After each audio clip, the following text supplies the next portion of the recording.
నమస్తే వార్తలకి స్వాగతం. వివరాల్లోకి వెళితే మీడియా మేనేజ్మెంట్ లో హరీష్ రావు సూపర్ అని కల్వకుంట్ల కవిత సెటర్లు వేశారు. ఇవాళ ఆమె జూబ్లీ హిల్స్ లోని తెలంగాణ జాగృతి ప్రధాన కార్యాలయంలో మీడియా సమావేశంలో మాట్లాడుతూ కేటీఆర్ పర్ఫెక్ట్ గా యూట్యూబ్ ను మేనేజ్ చేస్తే హరీష్ రావు మీడియాను జస్ట్ మేనేజ్ చేస్తున్నాడని, ఇక్కడే ఆయన నక్కజిత్తులను గమనించాలని అన్నారు. తన సిబ్బంది ఫోన్లతో పాటు కేటీఆర్ స్టాఫ్ ఫోన్లు కూడా ట్యాప్ అయ్యాయని, దాని వెనుక హరీష్ రావు, సంతోష్ రావులు ఉన్నారని ఆరోపించారు. చివరికి కుటుంబంలోనూ తనకు అవమానాలు జరిగాయని, అవన్నీ ఇప్పుడు మీడియా ముందు చెప్పలేనని పేర్కొన్నారు. ఏ పార్టీ తనకు అవసరం లేదని, ఇతర పార్టీలోనూ చేరబోనని స్పష్టం చేశారు. బీసీ బిడ్డలు, సామాజిక తెలంగాణ కోసం పాటుపడే మేధావులు, జాగృతి నాయకులు, కార్యకర్తలతో చర్చించాకే భవిష్యత్ కార్యాచరణను ప్రకటిస్తానన్నారు. తనకు మొండి ధైర్యం, ఆత్మస్థైర్యం గల మనిషినని తెలిపారు. ప్రస్తుతానికి బీఆర్ఎస్ పార్టీకి రాజీనామా చేశారని, ఆ పార్టీ ఎమ్మెల్సీ పదవి కూడా తనకు అక్కర్లేదని కామెంట్ చేశారు. తనకు జన్మనిచ్చిన అమ్మను కలవలేకపోతున్నానని బాధ ఒకటే ఉందని కవిత ఎమోషనల్ అయ్యారు. మిత్రులకు జరుగుతున్నటువంటి ఇన్కన్వీనియన్స్ కి క్షమించమని కోరుతా ఉన్నాను. అట్లానే ఇక్కడ ఇవాళ ఇంత పెద్ద ఎత్తున హాజరైనటువంటి జాగృతి కార్యకర్తలకు, నాయకులకు అందరికి కూడా హృదయపూర్వకంగా నా నమస్కారాలు తెలియజేస్తా ఉన్నాను. కానీ జాగృతి కార్యకర్తలు దయచేసి సాయిని వెనక్కి జరు కూర్చోబెట్టు, ప్రెస్ వాళ్ళని ఫ్రీగా కూర్చొని వెనక్కి జరు బిడ్డ. అజయ్ సీనా నొక్క అడుగు వెనక్కేనా ప్లీజ్, కొద్దిగా వాళ్ళు ఫ్రీగా నిలబడండి. ప్రెస్ మిత్రులందరికీ కూడా ధన్యవాదాలు తెలియజేస్తా ఉన్నాను సమయం తీసుకొని ఈ పత్రికా సమావేశానికి వచ్చినందుకు. నిన్న మధ్యాహ్నం తర్వాత భారత రాష్ట్ర సమితి నుంచి ఒక ప్రకటన మీ అందరి ద్వారా నేను మీడియాలో చూడడం జరిగింది. మరి బీఆర్ఎస్ నుండి వచ్చినటువంటి ఈ ప్రకటనలో పార్టీ ఎమ్మెల్సీ శ్రీమతి కె కవిత ఇటీవలి కాలంలో ప్రవర్తిస్తున్న తీరుతెన్నులు, కొనసాగిస్తున్న పార్టీ వ్యతిరేక కార్యకలాపాలు బీఆర్ఎస్ పార్టీకి నష్టం కలిగించే రీతిలో ఉన్నందున పార్టీ అధిష్టానం ఈ విషయాన్ని తీవ్రంగా పరిగణిస్తున్నది. పార్టీ అధ్యక్షులు శ్రీ కె చంద్రశేఖరరావు గారు శ్రీమతి కె కవితను తక్షణం పార్టీ నుండి సస్పెండ్ చేస్తూ నిర్ణయం తీసుకున్నారని చెప్పి మరి నాకు ఒక ప్రకటన నిన్న టీవీల ద్వారా అందుకోవడం జరిగింది. మరి నేను పార్టీ నుండి వచ్చినటువంటి ఈ లేఖలో ప్రత్యేకంగా 2 అంశాల మీద మాట్లాడదలుచుకున్నాను.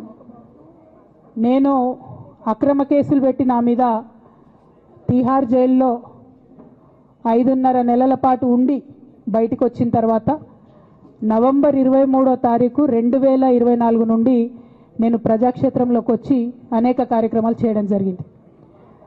మరి నేను చేసినటువంటి పనులలో మొట్టమొదటిది, ఒక బిడ్డ హాస్టల్లో చనిపోతే ఆమెను విజిట్ చేసి, అట్లానే గురుకులాల్లో జరుగుతున్నటువంటి అన్యాయాల మీద మొట్టమొదటి కార్యక్రమం తీసుకొని నేను మాట్లాడినా. ఆ తర్వాత బీసీలకు జరుగుతున్నటువంటి అన్యాయం, కాంగ్రెస్ పార్టీ మేనిఫెస్టోలో ఇచ్చినటువంటి 42%. రాజధాని అమరావతి ప్రాంతంలో మంత్రి నారా లోకేష్ పర్యటించారు. 58 అడుగుల పొట్టి శ్రీరాములు కాంస్య విగ్రహం, ఆడిటోరియం, మ్యూజియం, స్మృతివనం నిర్మాణాలకు ఆయన శంకుస్థాపన చేశారు. పొట్టి శ్రీరాములు త్యాగానికి గుర్తుగా 6.8 ఎకరాల విస్తీర్ణంలో నిర్మాణాలు చేపట్టనున్నారు. తుళ్లూరు, పెదపర్మి మధ్య ఉన్న స్థలంలో పొట్టి శ్రీరాములు మెమోరియల్ ట్రస్ట్ ఆధ్వర్యంలో ఈ పనులు జరగనున్నాయి.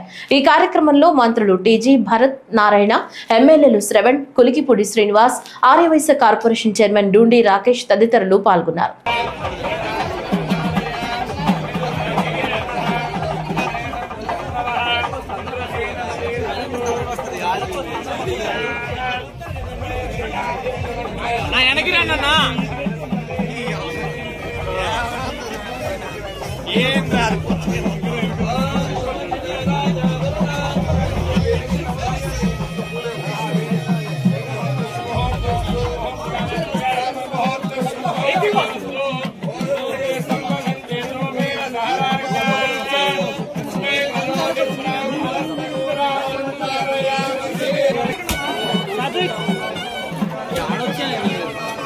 తాత ఏం చేస్తున్నాడు అర్థం కాదు.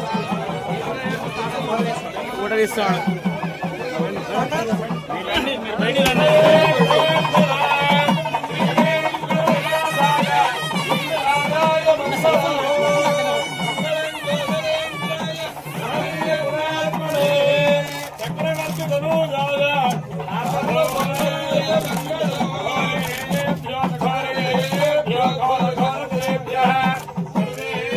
దినోత్సవ వేడుకల కార్యక్రమానికి ఇచ్చేస్తూ ఉన్నటువంటి గౌరవ మంత్రివర్యులు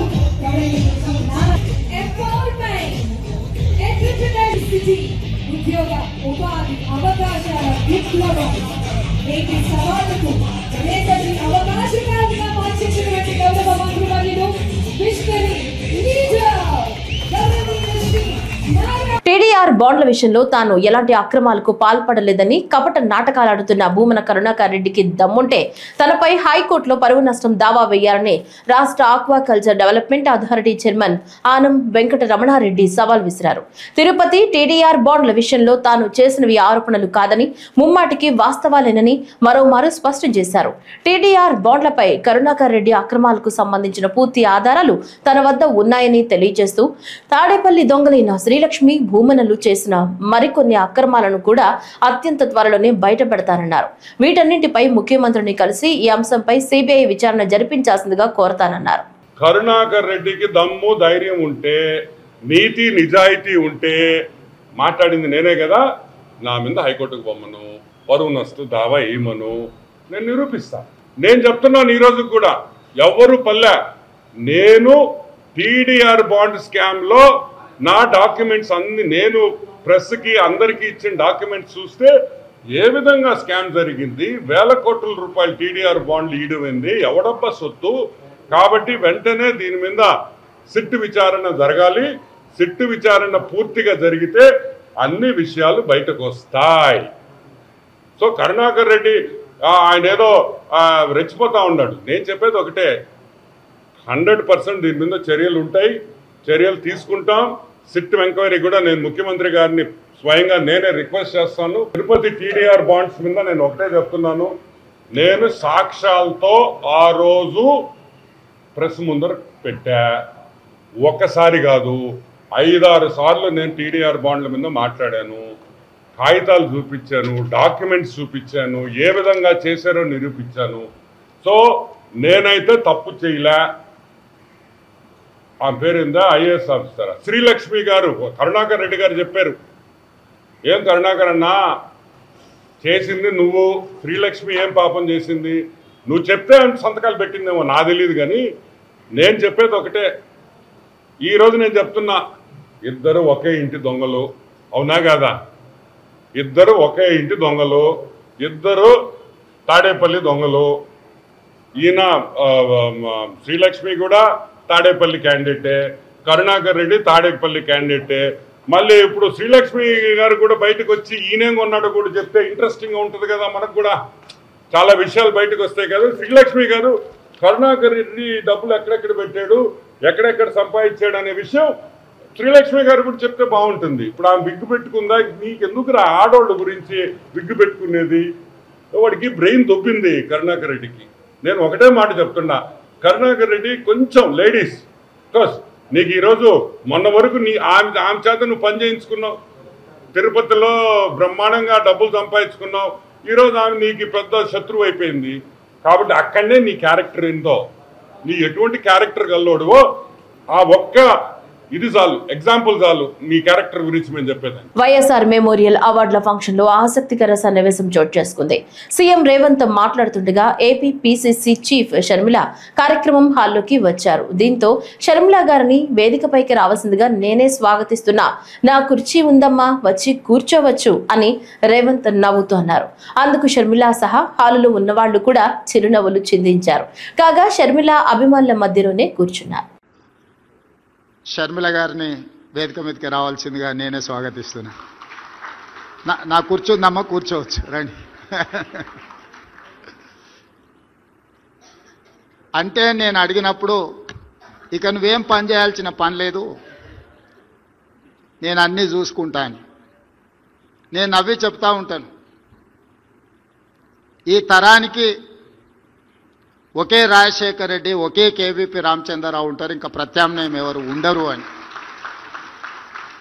నెల్లూరు నగరపాలక సంస్థ అభివృద్ధిని కాంక్షిస్తూ దుబారా ఖర్చులను తగ్గించుకునే విధానంలో భాగంగా నగరంలో జరిగే పండుగలు సాంస్కృతిక కార్యక్రమాలకు ఎలాంటి నిధులను విడుదల చేయడం జరగదని నెల్లూరు నగరపాలక సంస్థ కమిషనర్ వైఓ నందన్ స్పష్టం చేశారు.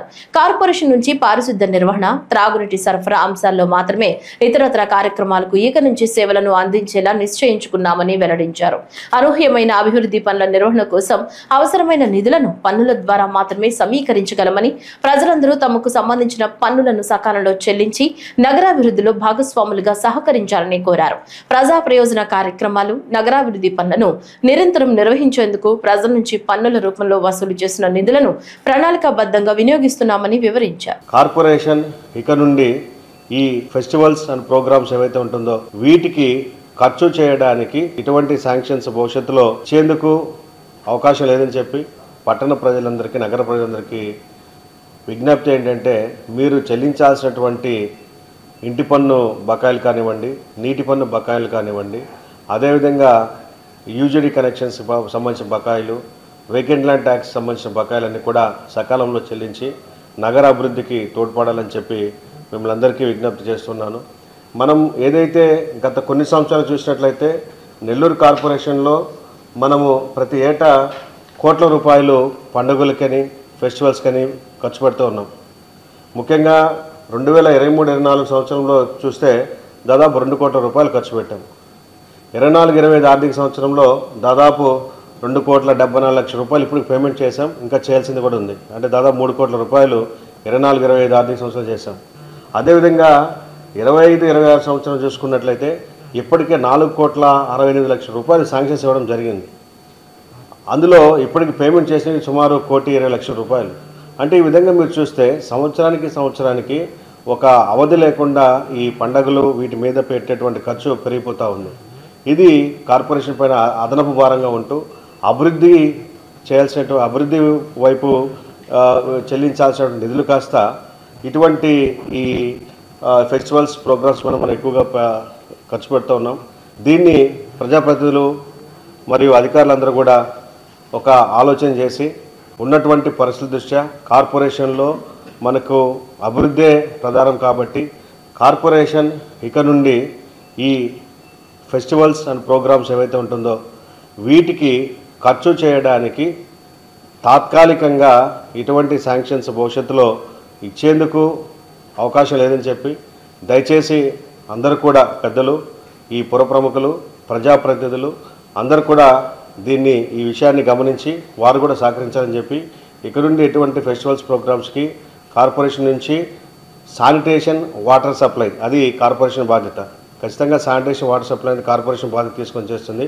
అది తప్ప మిగిలినటువంటి అలంకారప్రాయమైనటువంటి అదనపు ఖర్చులన్నింటి కూడా తగ్గించుకోవాలని చెప్పి ఒక నిర్ణయం తీసుకొని ఇక నుండి అటువంటి వాటికి ఎటువంటి శాంక్షన్స్ ఇవ్వబోమని, దానికి కూడా ప్రజలందరూ కూడా పెద్ద మనసు అర్థం చేసుకొని అదేవిధంగా ప్రజాప్రతినిధులు కూడా వారి యొక్క సహాయ సహకారం అందించాలని చెప్పి కూడా ఈ సందర్భంగా తెలియజేస్తున్నాం. స్వర్గీయ వైఎస్ రాజశేఖర రెడ్డి 16వ వర్ధంతిని పురస్కరించుకుని జిల్లా కాంగ్రెస్ పార్టీ కార్యాలయంలో వారి చిత్రపటానికి ఆ పార్టీ జిల్లా అధ్యక్షులు చిలక విజయ్ ఘనంగా నివాళులర్పించారు. అనంతరం మీడియాతో మాట్లాడుతూ రాజశేఖర రెడ్డి ఆశయాలను నెరవేర్చే నిజమైన వారసురాలు వైఎస్ షర్మిలారెడ్డి మాత్రమేనని, ఈ రోజు వైఎస్ ఆత్మపై నుంచి జగన్ ను చూసి ఎంతో క్షోభిస్తోందని, కాంగ్రెస్ పార్టీని వైఎస్ఆర్ బొమ్మను చూపించి దళితులను, ముస్లింలను, బడుగు బలహీన వర్గాలను మోసం చేసిన జగన్ ఒకసారి ముఖ్యమంత్రి అయ్యారని, ఇక ప్రజలను అస్తమాను మోసం చేయలేడని విజయ్ అన్నారు. ఇప్పటికైనా రాజశేఖర రెడ్డి నిజమైన వారసుడు జగన్ అయితే ఉపరాష్ట్రపతి అభ్యర్థిగా ఇండియా కూటమి అభ్యర్థి బలపరిచిన వ్యక్తికి ఓట్లు వేసి తన వారసత్వాన్ని నిరూపించుకోవాలని, తుమ్మితే ఊడిపోయే ముక్కులాంటి స్నేహం ఎంతకాలం చేస్తావని, మహారాష్ట్రలో శివసేన కన్నా బీజేపీకి మిత్రుడవేమీ కాదని, బీజేపీని నమ్మినందుకు అక్కడ ఏ గతి పట్టిందో చూసుకోవాలని హితవు పలికారు. మహానేత కాంగ్రెస్ పార్టీని, ఒక వ్యక్తిని, సమాజంలో ప్రజలు నిర్ణయించిన ఒక మహాశక్తిని, ఈ రెండింటినీ విడదీయలేనటువంటి మహానేత డాక్టర్ వైఎస్ రాజశేఖర రెడ్డి గారి 16వ వర్ధంతిని జరుపుకోవటం కాంగ్రెస్ పార్టీ నాయకులుగా, కార్యకర్తలుగా బాధగా ఉన్నప్పటికీ ఈ దేశంలో కొంతమంది మహానుభావుల్ని మనం నిత్యం స్మృతించుకున్నప్పుడు వారి యొక్క గొప్ప భావాలు, వారు ఉన్నటువంటి రంగంలో ప్రజలకు చేసినటువంటి మేళ్లను మనం ఎప్పటికప్పుడు గుర్తు చేసుకొని వారి మార్గదర్శనంలో మనందరం నడవటానికి వారిని ఎప్పటికప్పుడు గుర్తించుకోవాల్సిన అవసరం ఉంటుంది. అటువంటి మహా గొప్ప నేతల్లో ఈ దేశంలో రాజశేఖర రెడ్డి గారు ఒకళ్ళని చెప్పడానికి చాలా గర్వపడతా ఉన్న కాంగ్రెస్ పార్టీ నాయకుడిగా, కార్యకర్తగా. మరి ముఖ్యంగా చూసుకుంటా ఉంటే ఆ మహానేత ఆశయాలకు విరుద్ధంగా, ఆ మహానేత లక్ష్యాలకు విరుద్ధంగా పనిచేస్తున్నటువంటి వారి కుటుంబ పౌరుడు ఒకరు. ఆ మహానేత ఆశయాలను ఖచ్చితంగా నెరవేర్చాలని ఏదైతే రాజశేఖర రెడ్డి గారు కలలు కన్నటువంటి రాజ్యాన్ని స్థాపించి రాహుల్ గాంధీ గారిని ప్రధాని చేయాలని చెప్పని అదే కుటుంబం నుంచి వచ్చిన వారసురాలు ఒకవైపు న్యాయం ధర్మం, ఒకవైపు అన్యాయం అక్రమం, ఒకవైపు యుద్ధం చేసుకుంటా ఉన్న సమయంలో మరి మేమందరం ఆ మహానేత ఆశయాలకు అండగా రాహుల్ గాంధీ గారిని ప్రధాని చేయాలని చెప్పని కోరుకునేటువంటి వారి కుటుంబంలో ఒక సభ్యురాలికి అండగా నిలబడిన కార్యకర్తలుగా మేమంతా చాలా గర్వపడతా ఉన్నాం. రాజకీయాల్లో చాలా సందర్భాల్లో మనం గెలవచ్చు, చాలా సందర్భాల్లో ఓడిపోవచ్చు. రాజకీయాలంటే పదవులు కాదు, రాజకీయాలంటే ఒక సేవ, రాజకీయాలంటే ప్రజల్లో నిత్యం మనం గుర్తుండిపోవాలనేటువంటి అంకిత భావం. అటువంటి భావాలు కలిగినటువంటి మహానేత రాజశేఖర రెడ్డి గారి కడుపున ఈనాడు ఎన్డీఏ కూటమికి పూర్తి